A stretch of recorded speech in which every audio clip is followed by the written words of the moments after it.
Prima donnas, divas. I'm ready, David. Golf. Go ahead, sir. David, you response. So I have to know, what, as you go through holes, 18, 19, 24, 20, you kept having to hit those impossible shots. What gives you those nerves of steel, I guess, to just keep making those incredible shots to stay in it? I just trusted myself and had confidence in my game, and knew that if it was meant to be, that they'd go in and things would happen my way, and it just kept me really calm. Did you feel like your putter was that hot going into the tournament? No, I didn't putt that great before then either, but I knew that I was a good putter, and that if I trusted myself, they'd eventually go in. So I just kept believing. What was that whole week like for you? It was incredible. I got to stay with my cousin in Bel Air, which was really special, and it was a great week before, even made it to match play. I got to hang with my family a lot, and it's such a beautiful place that it was a lot of fun. Were you going in thinking, I can win this thing, or at what point did it kind of hit you that you were in pretty good shape? Yeah, just into the week. I definitely thought I could win. I think that, pretty much every week, and it really stung to play so bad in stroke play, and I didn't really think I had a chance to move on to match play. But then when I was in the playoff, I knew that if I could just get through the playoff, that I'd have a chance to win again. How different is the mindset? Instead of just going into a tournament 2 or 3 days, you do have like a 7-day thing. I would assume you have to kind of, take every day with just remain calm every single day, knowing that you got 7 days out of it. Yeah, definitely. I think it's really not too much different, but you definitely have to pace yourself and make sure that you don't wear yourself out too early, because it is a long tournament, like you said. What does it mean to do it as a Tiger? You look at the guys that have played golf here, and they're all over the PGA Tour and so many accomplishments. Only one's ever done it before you. What does it mean to be the same? I think that was one of the more special things that I thought about when I saw the trophy and got to hold it, was Chris Patton's name up there, and I thought it was really special that I could add to that legacy and be in this room right here forever as the US Am champion. Tell me How's about life what it changed means. these last few days? No, I've just got a lot of texts and calls. It hasn't really changed. I know that going forward, golf's going to be a little different. I'm getting some exemptions, or hopefully will get some exemptions into tournaments, but I still want to take every day like I have the past year and just try and get better. You touched on it a little bit, just the tournaments that you're going to get to play in next year in all likelihood. It's the dream come true. Have you already started planning in your mind those opportunities that are going to be there for you? Not really. I'm just kind of, I'm really focused on the next few days. I got the Walker Cup coming up, and then I'd really like to play well the rest of the fall for the team too, and hopefully get us in a good spot too. So, that'll come eventually. Going back to the tournament, tell me about the eagle putt, just your thought process, knowing that you probably needed to make it. It's such an improbable putt, and then to see it go in, at that point, did you kind of feel almost invincible? No. I've had a good feeling about the putt kind of the whole way. I just told myself when I was walking up the fairway that I could, first and foremost, I just wanted to get on the green, because I knew I was a good putter and that I could make it anywhere it was. And when I got up there, I had a good feeling about it. I knew that, I knew I had to make it, and sometimes I think that makes it a little easier if it has to go in. You got to trust yourself and pick a line and go for it, and so I felt great about it. How taxing was it to have to play 37 holes, and how much of an issue is stamina and endurance in it?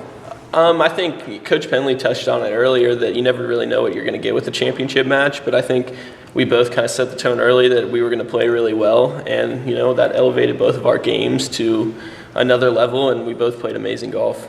At which point there at the end, at what point did you think this is going to happen? I'm getting ready to win this thing. I think really I didn't think that until he missed his chip for par, right? 10.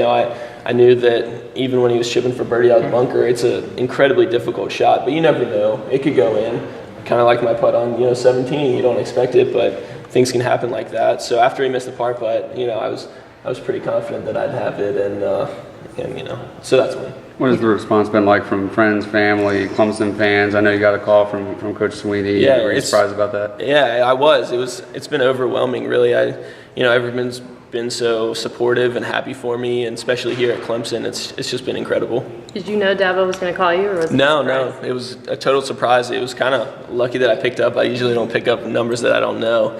So, it just happened. He actually said he was surprised you answered the phone. Yeah. So that was great. It was great to hear from him. He was, very nice, and he texted me after I won too, which was awesome. Doc, mental approach, was it different each and every day? I mean, because you're involved in stroke play, you're just trying to make 64, and then it's man against man. No, it was the exact same every day. I just tried to stick to my game plan that I came up with at the beginning of the week, and I knew that if I stuck with that and played well, that I could win. You almost feel like your second shot on 18 when you stuck it, I think it was in 10 feet, was more impressive than the long play? I don't know. I think each and every shot was pretty equally important, and that was obviously a really good shot. That hole was really difficult, especially the way it was playing, and I just trusted the number I picked and hit a good shot. What does playing with that kind of pressure do for you going forward now, whether it's at Clemson or beyond? Just knowing that when the pressure gets that high, that you can perform. It gives me a lot of confidence, and it also gives me something to look back on and just draw upon. When the pressure gets that high again, I know that I've been there and I've done that, and that I can I can do it again. Do you think this gives your team some momentum going into next year? And have you thought about your future? Has this changed anything as far as your plans for the future? No, I haven't thought about anything in the future yet. I've just been thinking ahead to this year. I was really excited to get back with the golf team and start a new year. We kind of ended on a little sour note last year, but we had a great season, and I think we can. That's really where the momentum was last year, and we've got some great incoming guys and some great returners, and I think we can have another great year. You and Doug had so much respect for each other, it seemed like. What was it like to go up against such a great competitor like that? It's awesome.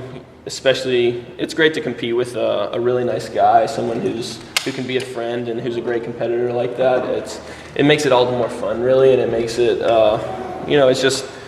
it was great. It really was. Love getting in the mind of athletes sometimes. And I saw your quotes. I think it was maybe after Tuesday. You said you went to the beach, didn't check your phone at all.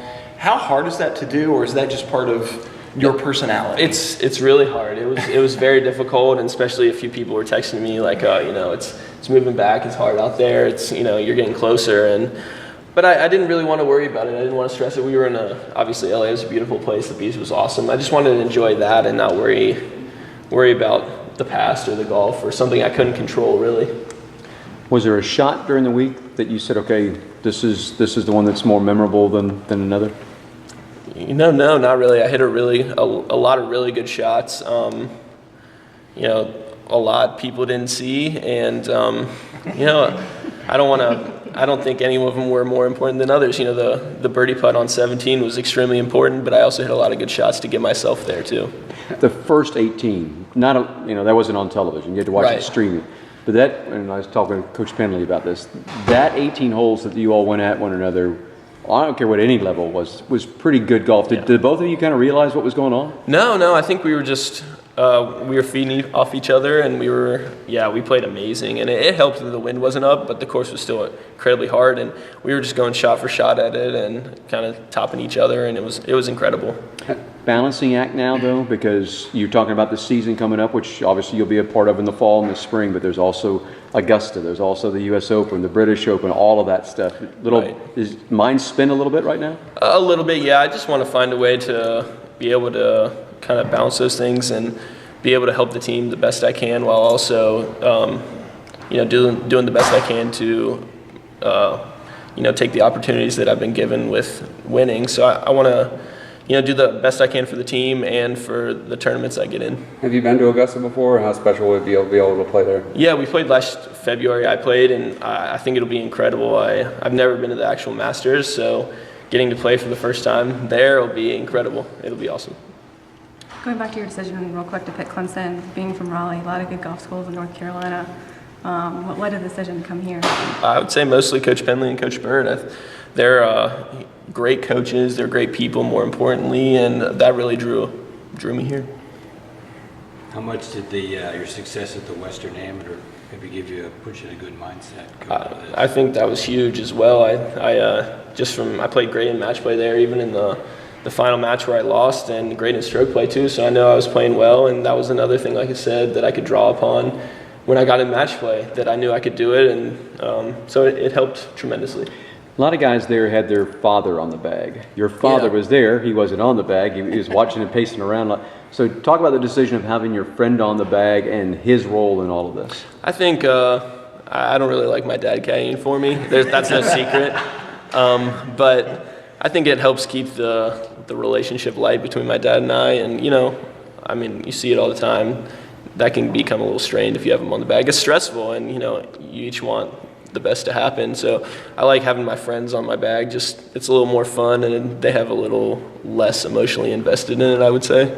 What do you ask out of your caddy? Just wind and length, or what? No, I shoot my own yardages. I really mostly like my caddy to, help me with the wind, which way it's going, how much they think it's affecting the golf ball, so that I can pick a specific number to try and hit it. And then from there, it's basically me. Occasionally I'll ask just their input on a putt or a chip, but that's not rare, but it doesn't happen often. Are you going to have a lottery for who's going to be on the bag at all these tournaments now? Or are you going to stick with the guy that brought you? I mean, what's going to happen? I don't know. I think that's definitely something I'm going to talk to Coach Bird and Coach Penley about. What's the best decision for me, caddy-wise going forward? What's maybe a more permanent person too? So we'll see. I guess. All right, shooting yardages. Obviously, you can do that in amateur events. You get to the professional level, you can't shoot yardages. Right. So how does that change the game? I don't think it does. It just puts more emphasis on your practice rounds, which I think I've gotten a lot better on, and just being prepared, which I definitely still have a lot to learn. And I'll learn that in the coming months too.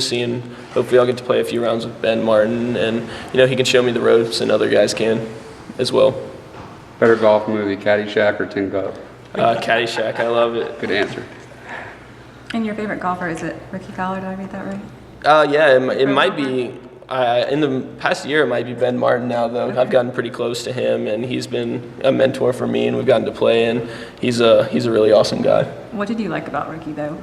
Well, I guess the one thing, my parents went to Oklahoma State, okay. So I was always an Oklahoma State fan, and, he was just the guy there, and he seems like a really relaxed, laid back, and he also plays golf a little differently. His swing's not orthodox, and, I just liked him. My favorite golfers are Jonathan Bird and Doc Redman. I like Jonathan Bird a lot too. Development of your game, obviously the go-to shot was the cut, always the cut. Has that always been the way? Is that something that you developed or what? No, a long time ago I used to play a draw, and I don't really know what happened, but now I just try and stick with the fade. Usually bad things happen when I try to hit a draw. It's definitely not as consistent, and that's kind of why I lost the Western. When I made bogey, I tried to hit a draw on my approach shot, and it didn't work out. So I've learned, especially over the past year, to be more disciplined and just, no matter what, pretty much stick with the fade, because I know it. And then your name, I'm sure you get asked this all the time. Yeah. Where did it originate? I don't have a story for that. I'm sorry, I forget.